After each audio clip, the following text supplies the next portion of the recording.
Chapter 9, title, deed, ownership restrictions. Now I want to go over ownership restrictions. There are two types of ownership restrictions: government imposed ownership restrictions and private restrictions.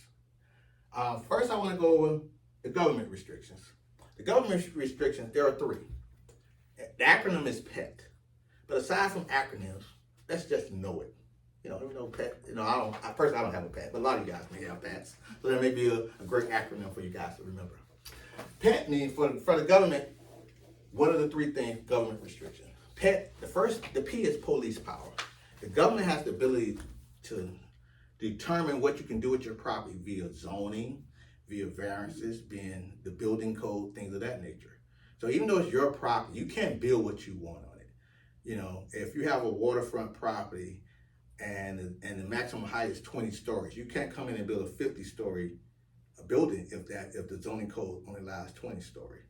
If you have a single family home and you have a bunch of your neighbors and your extended family want to all come move in and want to turn this house into a 20-unit apartment building, you can't do that if the zone is single family. Police power is very critical as the way government impose restrictions on individual ownership of property. The second way is eminent domain. This is rarely used, but it's a concept that may not fly over well with a lot of people. Eminent domain is where the government can actually take your property. Well, it's taken if you don't want to sell it. They can create a forced sale. They must provide you just compensation. But the government can actually say, hey, we need this expressway. We need this railroad track. It's going to serve a public purpose. We're going to praise it. We'll give you just compensation, but we really need this property. So eminent domain is the government is the domain. They're the superior. Domain means dominant. The government in their dominant state, they can take over your property, buy you out, create a forced sale, go to the courts if they have to, in order for a public purpose, for that railroad, for that interstate exit. It must serve a public purpose. And the third, rarely utilized, but obviously that's a very, very strong tool because now you're actually displacing the owner. And the third way is taxes. Obviously that's the most common. How do they regulate you? It's your property. You have the right to use, enjoy, rent, occupy, dispose, all the previous things we talked about in a variety of chapters. I believe starting in chapter 2, if I'm not mistaken. But most importantly, you have all those rights, but you certainly have the right as well as the responsibility to pay your property taxes.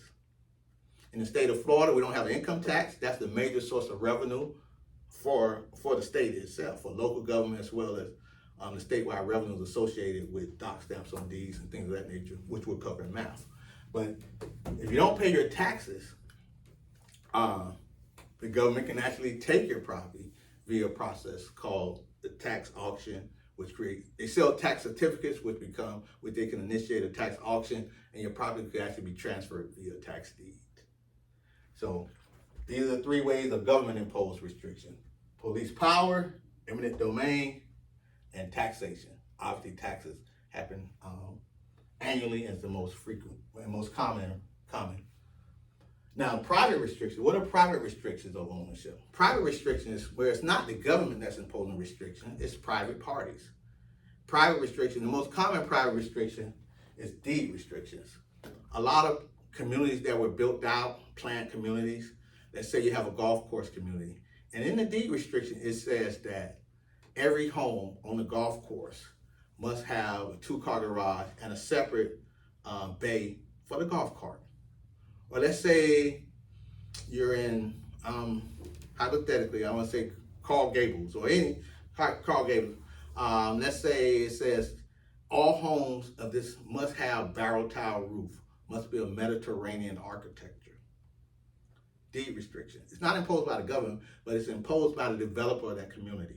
And it's written and embedded in either the homeownership documentation or primarily in the deed itself. So when you're buying that community, you know what to expect. Or a waterfront community, oceanfront, and I bought this lot. I want to build my house. All my neighbors are building these 10,000 square foot homes, but I only have enough money to build a 2,000 or 3,000 square foot home. But in the deed it says You can hold on to your lot as long as you want, but when you build, all homes must be a minimum of 5 bedroom, 4 bath, 6,000 square feet. If they're waterfront, they must have a dock, a seawall, and space for the park your yacht like all your neighbors.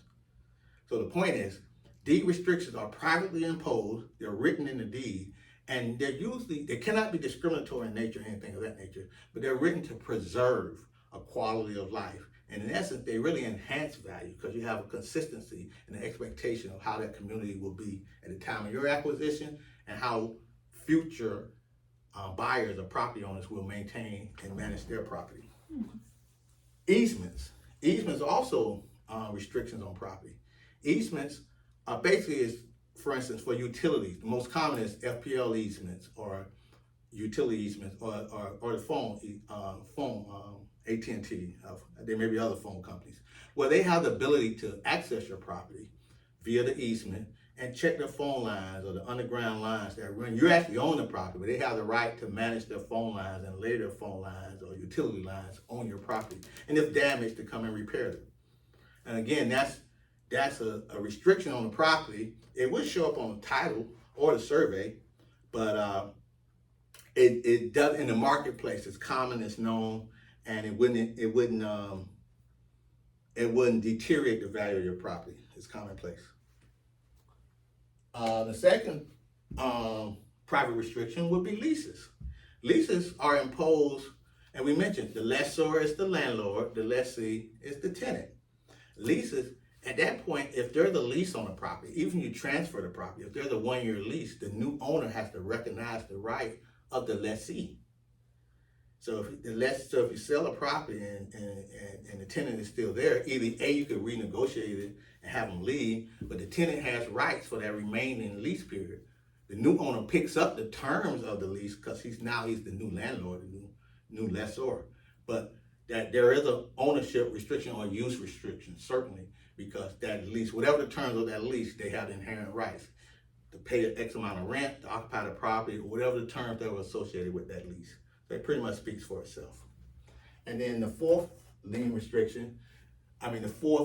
private restriction are liens. Liens aren't imposed necessarily by the government, but they are an ownership restriction on the property. And I want to go detail in liens. So I want to take a pause and then I'll give you specific types of liens. And that should wrap up chapter 9.